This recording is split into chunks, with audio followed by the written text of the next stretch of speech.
Chapter 10. I was glad to spend the weekend at my father's house. I spent some time talking to him about everything, and like many of the adults in my life, he heard part of what I said and focused on details that I thought didn't matter. I never told him I killed Danny. My father spent his words musing over what could have driven the man crazy, and how there was nothing supernatural about it after all. Basically, I felt like the conclusion was, even though the monster was real, you are still insane. I have to say it affected me. I remembered as he talked to me that Danny was still in my dreams that week, probably while dead. Did that mean the spirit of the monster was still at work in the world, as a ghost, or that I had created the encounters in my mind? What was part of the real experience, and what was part of my mind? The feeling of his sticky, long fingers and naked body made my skin crawl whenever I thought about them. I kept my promise to Anna, though. I spat my meds out. As a result, I slept, rightly. My dreams were pleasant and mostly forgettable. I still went to bed with the rosary near at hand, falling asleep, feeling the beads and not knowing what prayers I was supposed to say with them. Perhaps by seeing the body of Danny Fisker, I had banished his demons from my mind. My cousin Jeff called me on Sunday from his foster home. I told him Danny was gone, and he seemed happy about it. Things weren't going well for him, but he was staying out of trouble. His first court date was that week, and he wanted to go home. I realized while talking to him that I had no real home. I was a wanderer between two places, always transient. Monday was the first time at school I began to feel somewhat normal. I could understand the lessons, though I was lost in the subject matter, having been in a haze for weeks. I talked and joked with some friends. At lunch I sat with Anna and her friends. They mostly talked about things that didn't interest me, but the banter felt human. Anna gave me her phone number, again apparently. I had no memory of her giving it to me the first time. That night was a bad one. My mother somehow suspected I had been faking taking my meds. I don't know how she figured it out, but despite my denials, she insisted she knew I was avoiding the drug. "You're not well, Billy. You have to take your pills." "Danny Fisker was real, Mom." I dropped the pretense. "I'm not crazy." "I talked to Dr. Grant. It's very dangerous to just stop your medicine, and he agrees that you still had a breakdown. This situation aggravated and stressed you. You need to take your medicine." In the end, she forced it on me. She put the pills in my mouth herself and made me show her my empty mouth after I swallowed each one. I fell asleep quickly that night. My dreams were awful. Danny Fisker was back, and in the drug haze, he assaulted me, pulling me apart like one of the corpses, trying to eat my flesh. His hands probed me, and his dirty mouth licked at my wounds. It wasn't real. I awoke whole and untorn in the morning. By some effect of the drug, I didn't wake up screaming. I passively accepted the psychic assault during the night. I was once again in a haze at school. Anna found me during lunch, but I told her I couldn't talk to her. I went and hid myself under one of the building eaves. She found me there, too. It was raining, I remember, but I couldn't feel the cold of it. "What's wrong?" she said, sitting down beside me. "I was forced to take my medicine last night. I don't know how my mom knew I was faking it before." "What happened?" "I dreamt about him." "I don't know what to say." "He couldn't hurt me," I said. "At least, it seemed like I was fine no matter what he did to me." "Maybe Father James..." Maybe he'll believe me this time." I didn't really believe my own words. The entire week I was forced to take the drug, and all week I had sickening dreams of the dead thing I called Danny Fisker. Always he was touching me, probing me in a hungry way, like he could dine on my soul. Prayer had no effect. The drugs did have an effect. It was uncanny. No matter what happened to me in my dreams, I didn't seem to care. I was of two minds, one which was screaming and writhing, the other which was passively accepting of all that was happening to me. I was aware of both, and only the passive one was dominant. This carried over into waking life. I couldn't muster the mental or physical energy to resist. Anna said she was worried about me. She even called me one day, wondering if I had lost her number. I hadn't lost it. I simply hadn't ever considered talking to her, or anyone else. Friday, she caught me and took me aside. "I don't like what's happening to you," she said. There's something really wrong." "I know," I said. "I don't like it either, but everyone says I'm still crazy." "I had a dream," she said.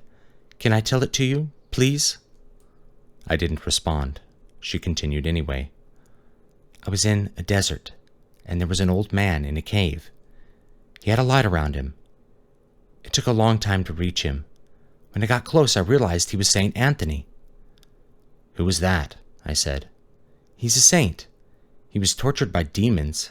That's how I knew it was him. There were demons all around him. Some of them were really monster-like. Some looked like Danny Fisker, maybe. Kind of human, but wrong. He ignored them, and they bit and scratched at him, but it didn't hurt him. I sat down across from him. There was a little fire. He was smiling while the demons attacked, but he started crying when he looked at me. I asked him where the food was. There was a black plate there sitting in front of him, and I felt hungry. He looked at me and said, 'Take nothing into your body which will corrupt the spirit.' I asked him what if I starved, and he said, 'If you eat nothing but the body of Christ, and drink nothing but his blood, you will be sustained.' Then there was food on the plate. St. Anthony looked at me and shook his head. I felt really hungry, so I reached for the food and took it. I took a bite, and suddenly the demons were attacking me. I screamed, and then I vomited up the food. The demons stopped and left me alone." Anna was quiet for a minute. "You think it was about me?" I said. "Yeah," she said. "St. Anthony said, before I woke up, that there are intercessors, and that God hears us." She was crying at that point. Because of the drugs, I felt very little about it, but I knew it was significant. I spent the weekend with my father. My mother must have tipped him off because he did the same medicine routine with me, watching me swallow my pills and shaking my mouth to see that I had swallowed them. I didn't dream of Danny Fisker. I wasn't sure if it was because of prayer or not, but when Monday came, I was dreading going home. At school, Anna asked me if I had seen relief. I said I hadn't dreamed, but I was still being forced to take the drugs. Monday night, the nightmares returned. The next day, I asked Anna about the dream again. I tried, through my muted mind, to figure out the meaning and message behind it. That suppressed part of my mind believed unwaveringly that St. Anthony had appeared to Anna on my behalf, but I didn't know what I was supposed to do. I decided that I would try not eating, since that was what the saint did. It was hard, but I made it the whole day without consuming anything but water. Evening, though, presented a problem. My mother insisted I take my medication with food, even though I told her I was sick. Begrudgingly, I ate a sandwich and took my medicine. The dreams returned. I tried again the next day, avoiding all food until I was forced to eat something for dinner, this time trying to say I wasn't hungry. It didn't work, and I was forced to swallow each pill. I went to bed dejected, but as I laid myself down, checking again for the wrench I had hidden in my bedsheets, something came to me.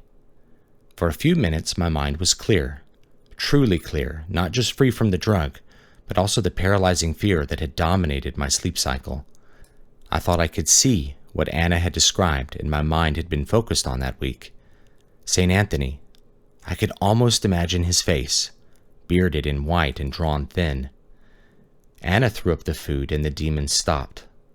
My mind fixated on this detail. I got out of bed. I didn't go to the bathroom. Instead, I found an empty plastic container. I stuck my fingers down my throat and, though I hated it, I made myself vomit. Up came half-digested food and water into the plastic bin. The smell was sickening, which helped me throw up more. Finally, I saw the pills come up. They were mostly intact, hardly broken down at all. Unfortunately, it didn't stop there. Once I began the purge, I wasn't going to stop until my stomach was totally empty. I filled up the plastic bin and threw up into another one that held a few of my pencils. Once I was totally empty, I put the lids on, thinking I would dispose of the vomit in the morning. I still felt the drugs. I was shaking from the fit of vomiting, but I managed to get myself to bed. I felt horrible, but somehow I slept. The dreams came. They were chaotic. I could feel the eyes of Danny Fisker. the malevolent spirit that remained bound to me, always on my back.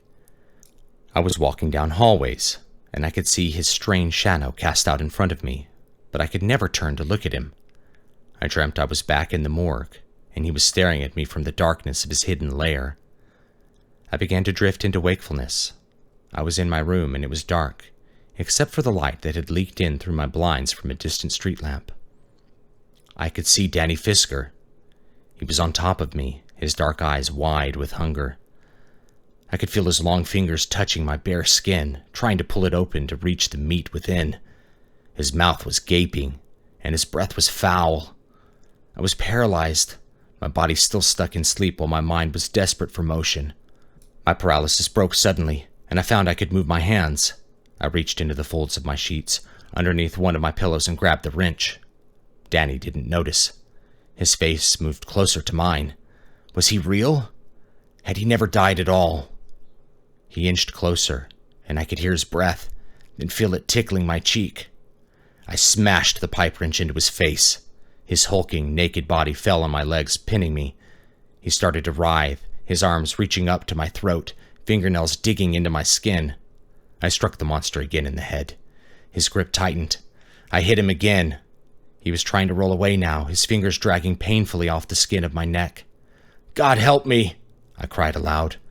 He had moved enough that my legs were partially freed. I got up above him and brought the wrench down with all my might on the creature's horrible bald head. There was a crack. Something gave. Danny rolled off my bed and crashed to the floor. Alive with wrath, I jumped out of bed and onto the monster, seeing its pale outline in the narrow light bands from the blinds. Pinning its shaking shoulders, I hit it in the head again. Again. I stood up and put my whole body into the move, screaming as I sought to destroy my tormentor. The head began to split open. In the orange light from the window, the insides of the skull were pitch black. I didn't stop. I refused to stop. Finally, the body beneath me ceased its twitching and went still. I screamed wordlessly, an exultation of triumph. At last, he would truly be dead. The lights turned on and my mother was there. For a moment, she stood there in silence. Then she covered her mouth and screamed. I was out of breath. I rolled off the body and stood up. "What did you do?" my mother shouted, pushing past me to the body of the monster. I realized, watching my mother shake the pale, naked corpse, that it was not the same creature I had seen buried and decayed within the walls of the morgue. What was on my bedroom floor, its head broken apart and maimed beyond recognition, was a man, a once normal-looking man. He was naked and splayed on the carpet. I dropped the wrench and realized in horror I was partially unclothed as well. I had only my shirt on. My mother was still trying to rouse him. She was used to the dead. It should have been obvious what she was looking at. My mind was reeling with the sight of blood clotting on my bedroom floor. I collapsed against the wall. "What did you do?" my mother said again, this time her voice quavering, on the edge of giving out. She rose like she was going to pounce on me, fury in her eyes, but after meeting my gaze for a few moments, she ran out of the room. I stared at the dead body before me, and as I tried to put the pieces together, I heard my mother from the other room talking on the phone. "He snapped and attacked my boyfriend. He's not breathing and he has no pulse." I rubbed my face and looked around. I saw my jeans on the floor near me and began to pull them on while sitting. "He's calm now, I think." I could tell my mom was talking about me. I stood up and staggered out of the room. I caught my mom's eye in the living room, all the way at the end of the long hallway. "He's coming. Yes, I'll get out right away. Hurry." She dropped the phone on the ground and ran for the front door. She slammed it and started shouting outside. I began to go after her, but paused as I heard a voice coming from the phone on the floor. I was still panting and in a haze of confusion. I knelt down and picked it up. "Hello?" I said. "This is 911. Who is this?" said a female operator. "Billy Shepard. My mom just ran out the door." I heard some talking on the other side of the line between strange voices. "Yes, Billy Lassiter," a male voice said. "Yeah?" "Remain calm. Help is on the way." "Okay," I said. "For me?" "Yes, Just remain calm. Is there anywhere that you can sit down?" "Yeah, I can sit down. Why?" "Just stay on the line, please. We need to make sure you were okay."